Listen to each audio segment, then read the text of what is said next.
Toto sú dvaja 16-roční chlapci, ktorí prepadli taxikára. Obaja z Rožňavy museli ísť zo školy a asi im pred víkendom nič lepšie nenapadlo, len urobiť ozbrojený prepad.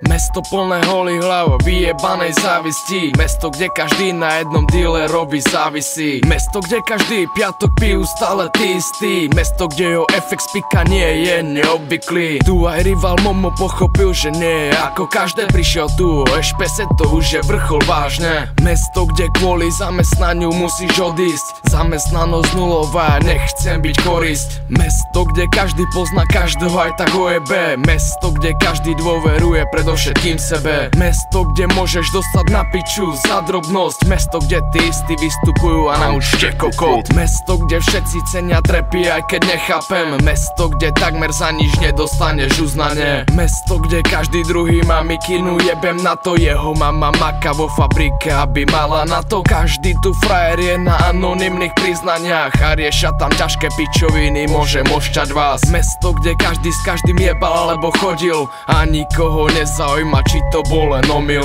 Mesto, kde keď máš vzťah, tak to jebe všetkých. Nečuduj sa kámo, keď budeš počuť pletky. Mesto, kde každý vie všetko o každom, ako všade aj tu má polícia všetko pod palcom. Mesto, kde aspoň nie sú street fightery v MHD. Chodia tu dva busy, žiadne cestovanie hromadné. Sami prijebaní, všetci zaostali. Každý mi vraví, áno viem, nie som dokonalý. Vstupte si do tej hlavy, skúste byť priamy, vy pyšné pavy, hambia sa za vás mami. Nevadí, nebuď smutný.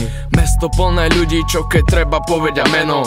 Každý je skurvený sebec, keď ide do tuhého. Mesto plné mladých, čo snívajú ako zarobia, no realita nie je ružová, skôr kamo skurvená. Mesto, kde každý rozpráva, keď tam nie si, no každý žiada pravdu do očí, pojebaný pokrytci. No a keď im to do očí povieš, neci kreten, vraj sa nemám starať do iných, vraj že mi jebe. Mesto, kde nikoho nezaujíma text tracku. Neviem kedy pochopia, že to je pointa rapu. Mesto, ktoré kámuje skoro ako každé. Minimálny rozdiel, daj replay asi na ser.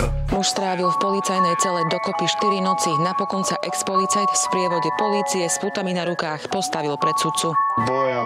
Keď sa niečo stane, tak sa všetko len otutlava. Je to tak proste, že nikto sa do toho nechce miešať, aby neboli konflikty.